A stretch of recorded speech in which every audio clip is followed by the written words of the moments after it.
Hello, everyone. I'm back again with another very interesting topic. And today's discourse is about the timeline shred, as the title speaks. What happens when you exit all the versions of you that could have had him? So, this discourse is about soul death, identity collapse, and the final emotional purge before Monadic twin flame stabilization. So, we're going to talk about the final fall before the soul rebuild.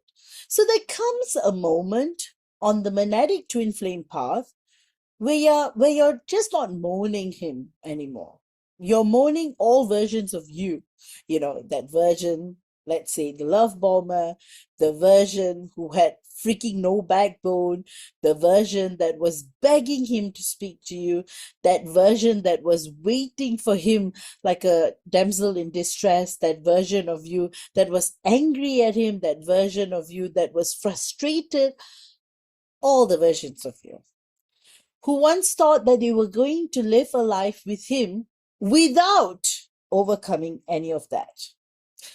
The one who believed he would choose you eventually without you doing your work. The one who thought if you healed enough, he will return. And the one and the you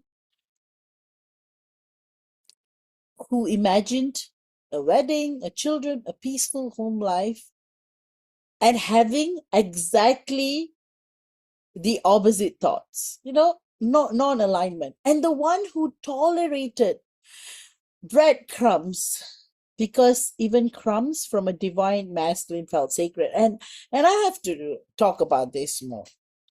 Why do we accept crap from our divine masculine? Oh, that reply. Oh, he viewed my story. Oh, he stole a glance at me. Oh, he was actually very mean to me, but at least he spoke with me. At least in that moment, he talked to me. Oh, I got to spend time with him. Oh, why was he doing this to me? Really, the breadcrumbs. I'm not saying this out of ego, you got to put him in your place, but I'm trying to talk about how we operate like we have no self-worth at all. Like we would have never done these things for any guy out there. But why do we do these things for a divine masculine?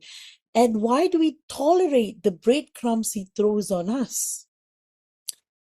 Exactly. So when these versions begin to shred, what you start experiencing is not just grief.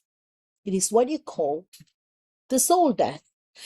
It is a timeline shred. It is one of the most sacred, most excruciating rites of passage before monadic twin flame stabilization. So what exactly is this timeline shred I'm talking about?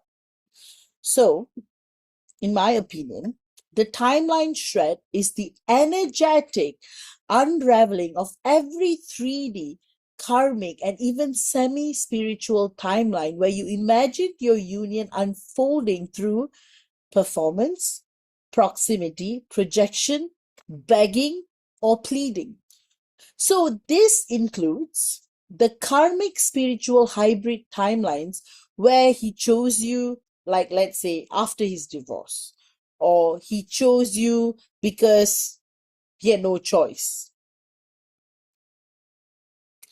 The version where you stayed silent and divinely surrendered forever. And this is often category 2, and the first one is category 1. And the third is the future vision you saw in dreams, meditations, or readings that now feel impossible. So this is the timeline shred. Every one of these, remember, holds a fragment of your egoic attachment to being chosen. And every one of them must collapse before you anchor into true union. And I have to say this again and again and again. This is not punishment, this is purification. So the identity collapse, where we are talking about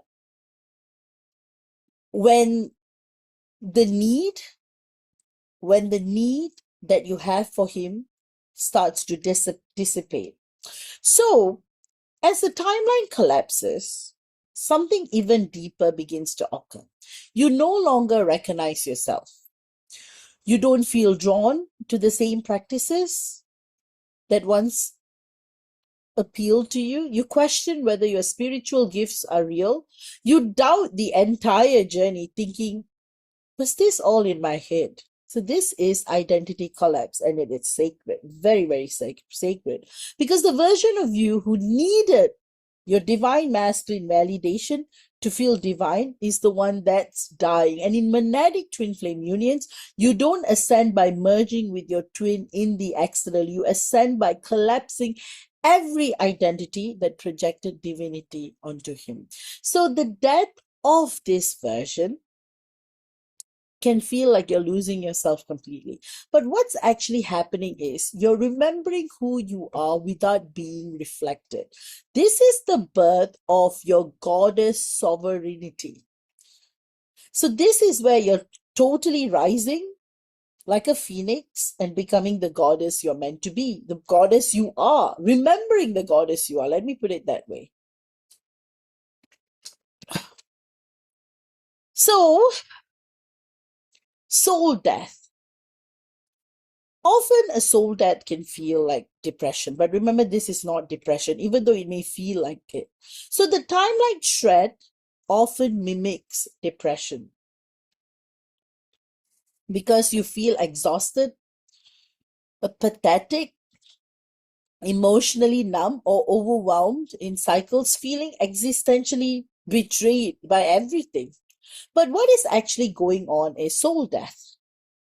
And unlike depression, clinical level depression, this is not a malfunction. It's a sacred dismantling of false soul projections, templates and lifelines that were never meant to survive the monadic twin flame merge.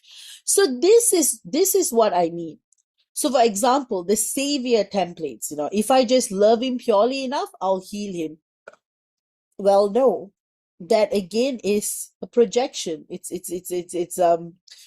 like what I've been talking about in my other discourses. That is a kind of projection. You're trying to collapse this projection. Then the karma bearer archetype, this is my soul burden. I must wait forever. Or the fairy tale script, you'll wake up and remember everything one day. And none of this, remember, each one of this is not just a belief. They are living soul overlays, often carried from other lifetimes. And as your frequency rises into monadic twin flame coherence, these templates cannot survive anymore. So they will all die. And because your sense of self was entangled to those roles, it feels like you're dying too. So this is when you experience an emotional purge. And why does it come after you thought you were done? Here's the part that no one prepares you for. The purge doesn't come when he leaves. It comes after you've already healed. It comes after you've accepted he may never return, after you've rebuilt a new life and self-identity. So this is the stage where you're like totally living in your soul resonance. You are like whatever, you are not from ego, but from not even from surrender or detachment, from total soul collapse. In a good way, of course. And you have claimed, I no longer want him the way I used to. And then something triggers the final fall. It could be feeling your divine masculine in the astral again, unexpectedly. It could be a sudden memory from the home frequency that once bound you and your divine masculine, and suddenly a grief erupting like wildfire, not because you still want him, but because every part of you that once did is now facing this total burnout. Every part of you that once did is totally disappearing. So this purge is sacred because it is the unbinding of your soul from illusion timelines. It clears the final residue from your timeline field, and it opens the gateway for monadic twin flame stabilization, not from need but from coherence. So what is this monadic twin flame stabilization that I keep talking about? And this is what actually comes after the timeline shred. So once the timeline shred completes, you enter a strange state. This is stillness. You're not euphoric, you're not angry, you're not attached, you're just clear. And this is not indifference. This is the sacred field of neutrality, where this is what I always talk about, where your union can finally reweave from coherence, not desire. And in this state, your divine masculine silence no longer defines your vibration. Your soul stops sending energetic messages trying to get him to awaken. You begin to feel joy without bargaining with spirit. This is when the third energy starts to stabilize, and not as a craving, but as a creative feel. And from here, union actually becomes possible. I wouldn't say it's guaranteed, but it becomes more available than ever. So remember, you have not failed. You have freed yourself. So if you're here in the final shred, you're not broken. You are remembering yourself beyond timeline performance. What you're grieving is that you believe that that version of you was only divine if your divine masculine loved you back. But what you're anchoring is a new wisdom. You were never meant to hold on to every version of yourself, only the one who remembered your divine light without needing to be seen. So this is the pre-union death rite of monadic twin flame love. And it means you're closer to true union than you've ever been, not because of him, but because of you.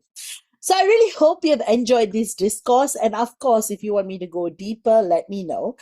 And I'll come back again with another discourse. Love you all and take care.